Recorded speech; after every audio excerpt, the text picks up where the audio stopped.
this is Jamie Hadfield with Legends Health, Wellness, and Performance, and today I have a dear friend of mine. Her name is Barbara Alexander, and talk about a woman that takes charge of her health in every aspect, from the food, from her physical activity to meditation.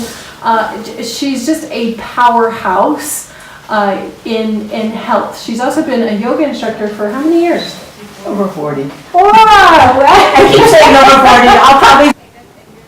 Oh, it's over 40. This way, I don't have to be accountable for all those years. Like, oh my goodness, how long am I doing this? So we've talked a lot about food and nutrition and lifestyle. Yeah. I just kind of want to get your testimonial because you have a strong testimony about CBD. Just explain your feelings about cannabis. I feel it's like cannabis has been around a long time, but to have a product out there which gets people off of pain pills, opioids, and you have a natural product that you could put in your body to diminish inflammation. It's gentle, it's coming from a natural place. And I find I take it maybe twice a day, and as Jamie knows, I'm probably the exercise junkie. I mean, a normal day for me could be triple dipping in exercise, where I'll go take a yoga class, then I'll get on my bike and go up hills, because I love doing that. Then I'll go swimming. I'm not Dolly Domestic, so I'm not good at windows and floors and cooking. I leave that to my husband. But I found that the CBD, it just feels like my joints and everything are really pliable, and will be 69 years old this coming July, and I feel really blessed in life for really taking responsibility and eating, thinking healthy, doing healthy, and trying to spread the word about getting everyone else involved on that journey. And CBD has been a great addition into where I'm at right now. Okay. I take, to be this age and take no pills. That's pretty the amazing. average, it is absolutely amazing. I think it's like 85%. This statistic I could have wrong, but it's higher. It's above 80%. Yeah. That above the age of 55, not 65, 55, are on 5 or more medications. And the truth is we have studied pharmaceuticals, and we know what one pharmaceutical does, but we don't know in combination of all those 5 different drugs how they actually interact. So you are, I would say, a part of a 1% of the population that's older than 55 and not on any medication. Yeah. We live in an age where doctors are very quick to give medications because people don't want to take responsibility for their health and how they're eating. So life becomes a Band-Aid. Here, this hurts. Here, take this. Oh, I have a headache. Take that. Oh, I'm in pain. Here's another one. Oh, I'm constipated. Oh, we have something for that. But you don't understand my stomach grill. Oh, we have another pill for that. So your life just becomes taking pills and throwing Band-Aids out of things rather than getting at the cause. You know, we're just treating symptoms. And when we get to the cause, and we are responsible every time we open our mouth of what goes in there. And we can make healthier choices. So I think I've said this before, but an average physician gets trained 16 hours on nutrition training, and an average chiropractor gets 300 hours of training. You and your husband are probably one of the smartest people I've ever came across when it comes to studying nutrition, and are passionate about it, and are, trying to bring people in the fold. We've had a lot of help along the way. Yeah. We've had a lot of good teachers, a lot of good educators, and we've been very blessed to be some of the best minds out there doing at the forefront in nutrition. And I'm going to say Dr. Greger, who wrote the book How Not to Die, Dr. Campbell, the China study, Dr. Esselin, who was head of the Cleveland Clinic. And when you start to read these books and you start to see the cause and effect, the foods that we thought were, many people they thought, well, these are healing foods, I'm eating chicken, I'm eating fish. And you look at the sources and you look at where things come from and what effect it's having on the body.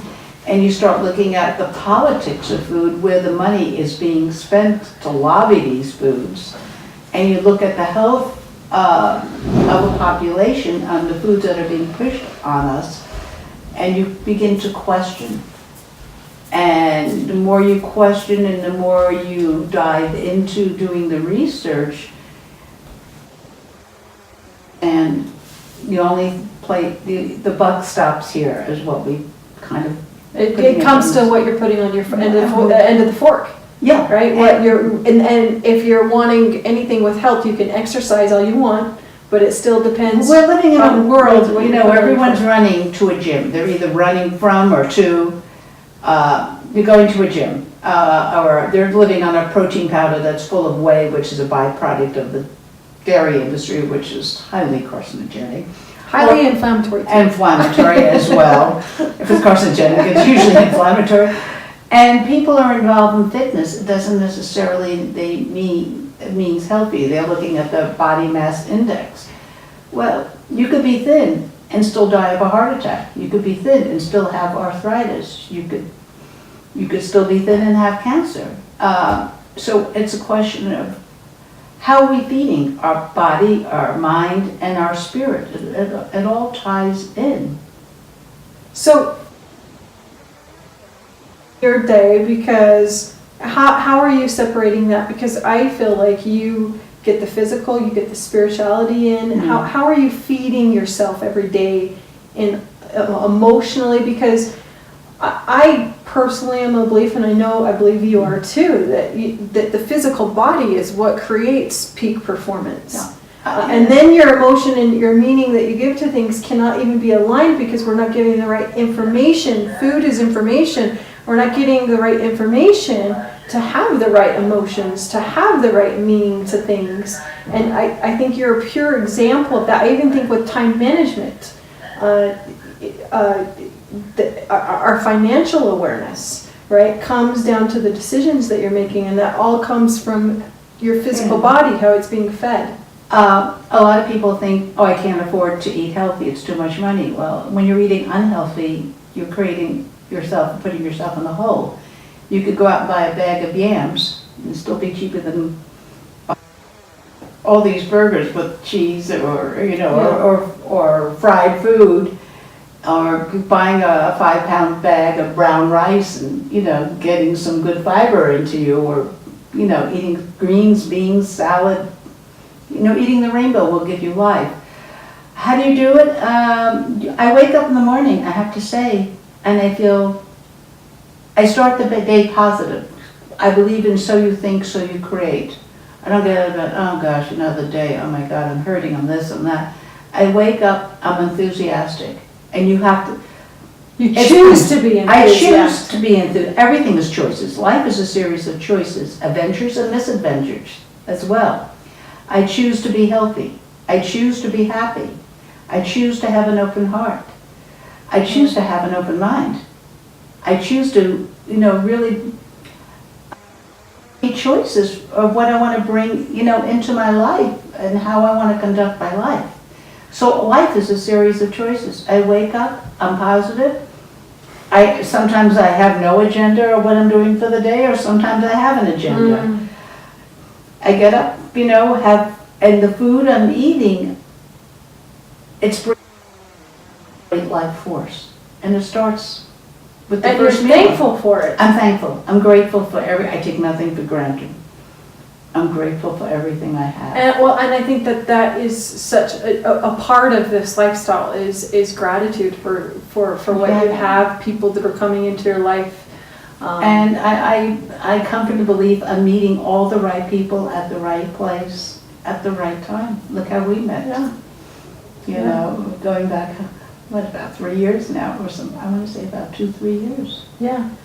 And there's no accidents in life. There's a series of situations, people, and it's stepping stones, and we're guided along the way. If you're living your life in attunement with your body, your mind, your spirit, somehow we're all guided to where we need to be, what we need to be doing, who we need to be sharing it with. Is this coming from, right, when you, because I can tell you're very genuine and authentic, and is this coming from a yogi philosophy? Is that what is, do you feel like that's what shaped you? I think it had a tremendous influence on me, because when I first started doing yoga, this was going back into the 70s. All my friends were out dropping acid, taking mushrooms, doing drugs. I was a young mother, 2 children. I walked into a yoga class. The light went off. I felt like I'd come home. And yoga had become my, I want to say my safety net, my blanket, my yaya, in a sense. You know, you got the thumb on the blanket, the yaya. And it opened up another whole world of beauty and compassion when you're living in a dark place. And living in New York, it was, you know, lots of challenges. And living at the time, you know, all the demonstrations going on, all the anti-war, anti-nuke, a lot of anger politically, a lot of turmoil. But through that great turmoil, there's also great music, great art. Because if there's no struggle, there's nothing, you know, that gets... I always say the best things come from pain. That's when we grow. That's as individuals. That's where, you know, that's how we develop ourselves. Absolutely. Yeah. In fact, I think a lot of us, I mean, pain's never fun, but that's, when I look at times in my own life of when I've grown, why I've grown, how I've grown, it's because of the places I was in the deepest pain. Yeah, and if you look historically in the world, countries that have had the most tragedies have also had the most creativity, whether it be music and art and literature. Countries that have never had war or very closed, there was nothing that came out of them, you know, but through turmoil, and you could create tremendous change. So yoga was the start of the journey. And part of that journey was, wow, I'm doing something good for my body, my mind, my spirit. I was also severe asthmatic. So it was always looking for a way to kind of fine tune and to learn to breathe. Asthmatics don't have any problem taking air in, they can't exit it. Run one day, 6 miles, the next day be in the hospital with bronchitis. And it came down, I wasn't eating a healthy lifestyle. I wasn't always thinking a healthy lifestyle. You know, and there's a lot of drama and trauma going on in my life. And there was a lot of struggle. And yoga has kind of always been my home base to take me back to bring it into perspective. But I was still trying to crawl my way out of the box, so to speak. We live in a box. We know how tall it is, how wide it is, how high it is. What we don't know is what's on the other side of the box. If I take that leap of faith or that leap of like, oh my God, where's the bottom? Will I land? Yeah. How do I land? Will I be safe? So, and yoga is incorporated so much of that for me because it's like a rubber band. How far can I expand? It's edge. So, but a lot of yogis have this, are challenged because they feel that there's this sense of purity, and then how do I mix within the real world because there's such a difference. And so a lot You of have to sometimes walk in two worlds.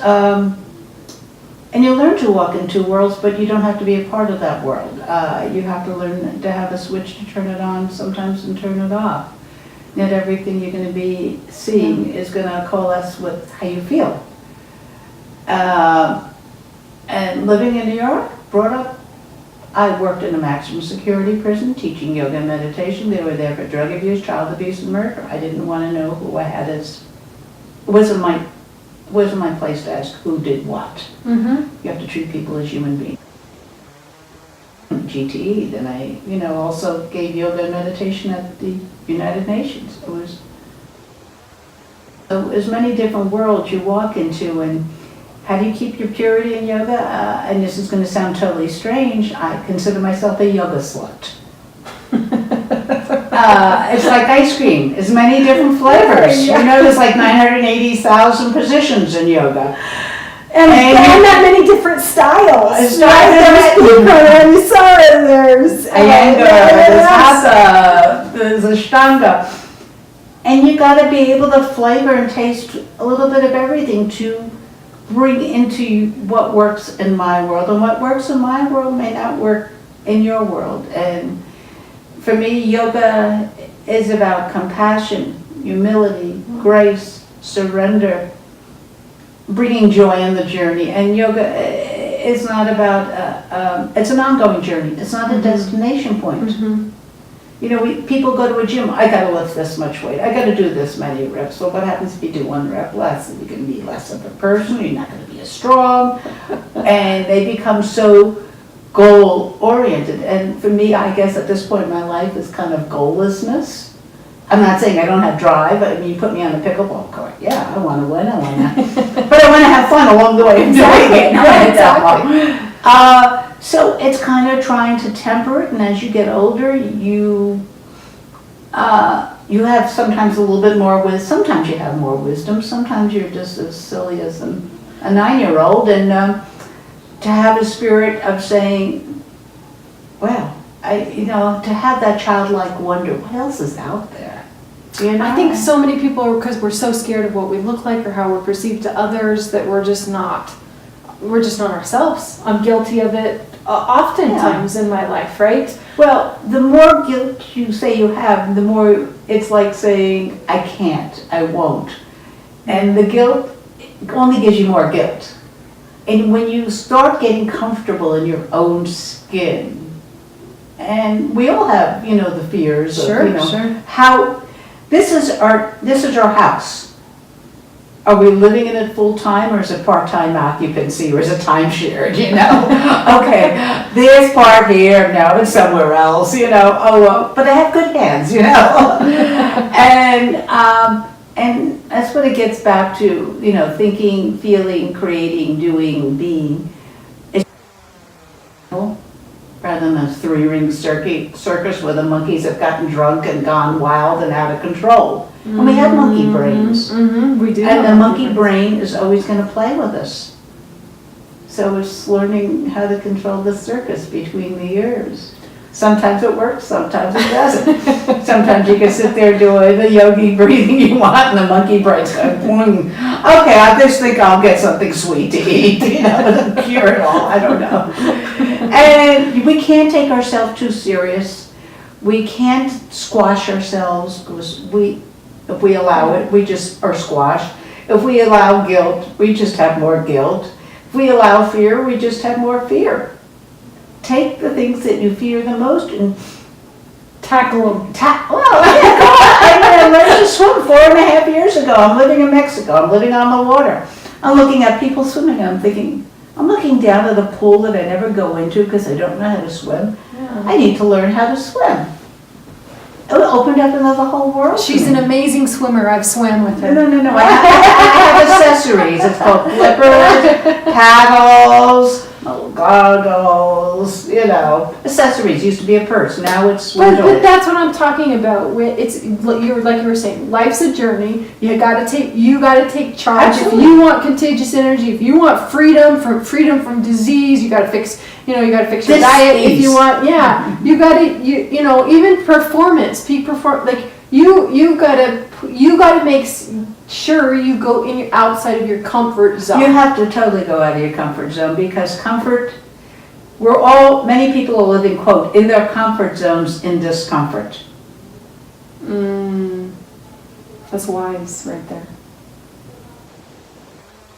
Doing that, but are you comfortable where you're living? Oh no, but I would be uncomfortable there. So how do you know you'd be uncomfortable there? You're just telling me you're uncomfortable here. Yeah.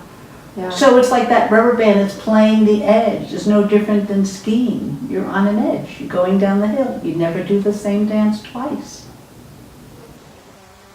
You're not skiing the ski flat. You got to be on the edge. And you could carve, you could turn, you could explore. It's reaching out of your zone. And that's what life should be, reaching out of your zone. I don't care what your financials are or what kind of house you're living in. It's getting out each day and exploring, whether it be a walk in the park, looking at a tree, sitting near a brook, getting that time I think it's important to ground yourself with nature. Take your shoes and moment. Be next to that tree. Quote, I want it, our roots, in a sense. That grounds us. We got caught up in electronics. Walk down the street, at least in New York, people don't look at each other, they're all texting. It's like bumper pool, you know? Well, socially, we don't even know how to communicate with each other. Eye contact, or smiling at somebody. I mean, making a conversation, and we have suicide rates are up.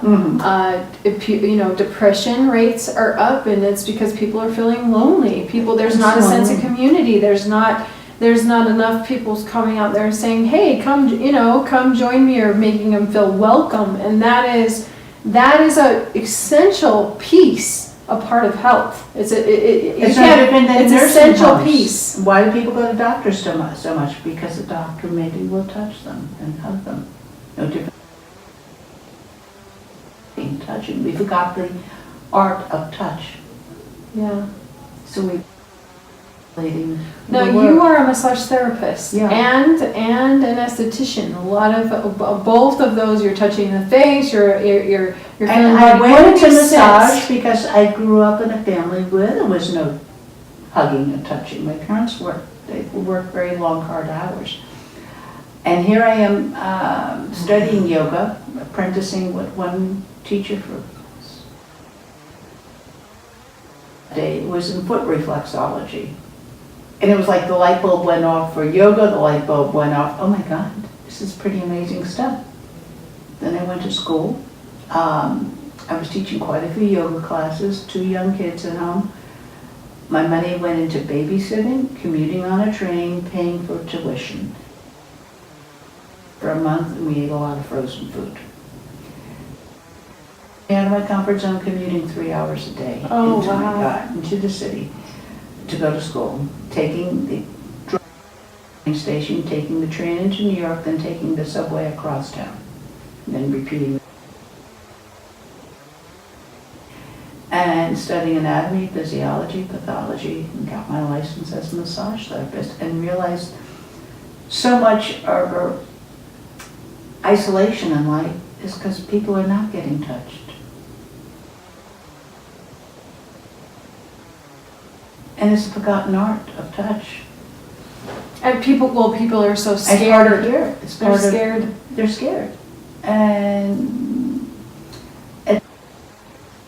we're not living in community. We're living in a nice interfacing or in front of a computer. Yeah. And you don't have a community of people to walk down the street with or commiserate with. You texting, which is not the same. And or you're getting your news off the internet, or whether you think is news or whether you think is truth. Wisdom here. And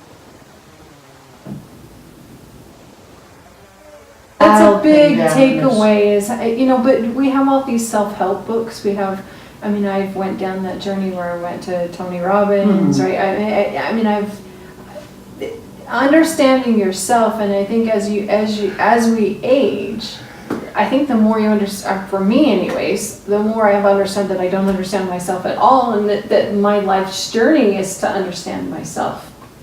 This came back to what I said previously, the most important you can produce in life.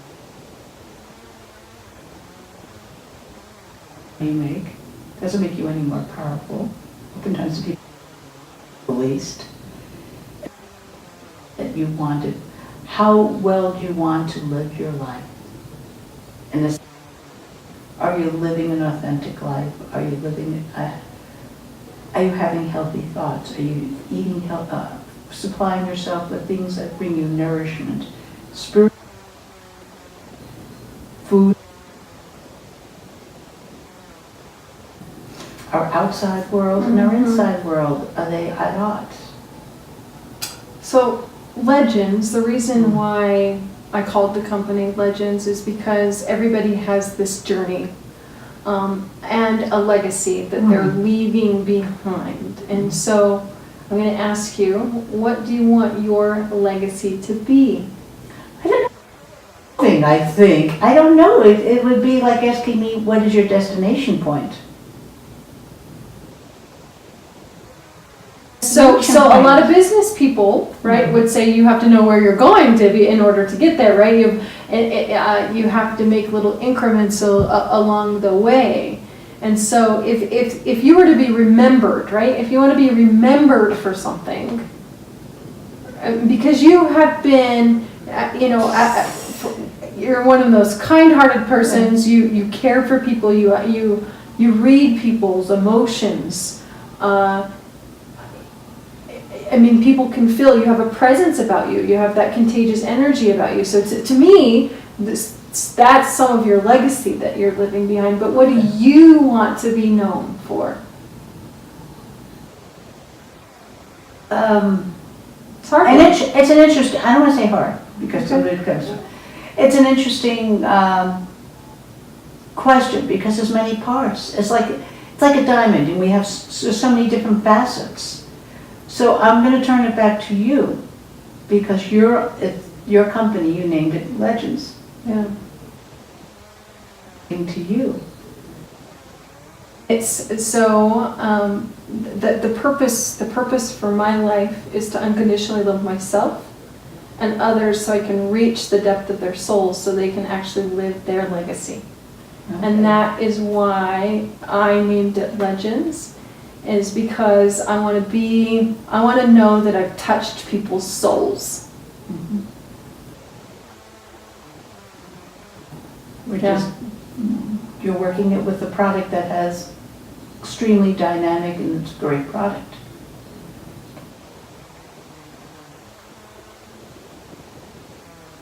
I didn't have the gift of developing the great product. I mean, other than the product of what I'm producing in my life. And you produced a physical product to help many people. Yeah.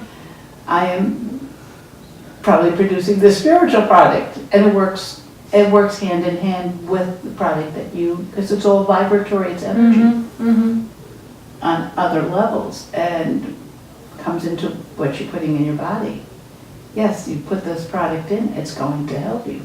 But in addition, if you also put in good, healthy eating lifestyle, they work really well together. And yes, if you think positive, oh my goodness, you're going to be at the top of the world. And if you wake up grateful with a smile in the morning, and go to sleep, go to bed, your last waking thought at night, thank you for a beautiful day. And I want people to know too, and you to know, like, I didn't come into this space because of a product. I came into this space because I believe this product is a tool for better health. But I believe in, and that's why a lot of these videos are on nutrition and education. That's why I'm interviewing physicians and chiropractors and yogis and chefs, because there's not one aspect. If people think that there's a physician is, understands the human body, he understands parts of the human body. He doesn't understand the whole body. That is why we have 1,000 different experts, and we're trying, and that's that we go study from, because there's not just health is more holistic than that. Yeah, and people say, well, you have a guru, and I was with many gurus. That's why I called myself the spiritual slut. Guru means taking one from darkness into light. When you become your own guru. Yes, you're taking wisdom and knowledge from other people along the path, and we're all here to share, because I just have more years on this planet than you, and I hopefully could share some wisdom with you, and then you have a whole bunch of new ideas I may not have heard about, and that's why we, connect. And it's all part of the journey, and the products coming out that are natural, that are from plant-based, it's right on the right path. It's the life source in the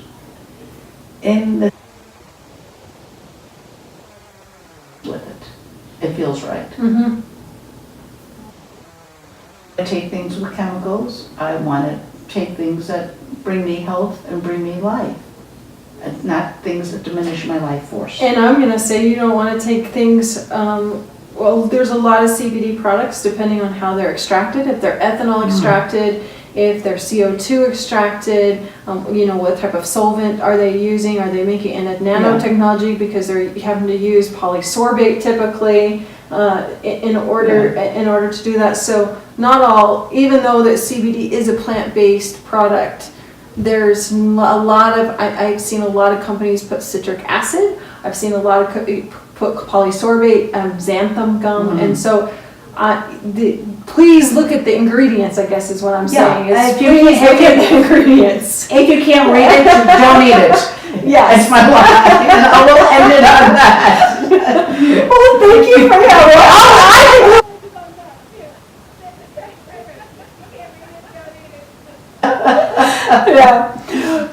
thanks for watching London's Health, Wellness, and Performance Podcast.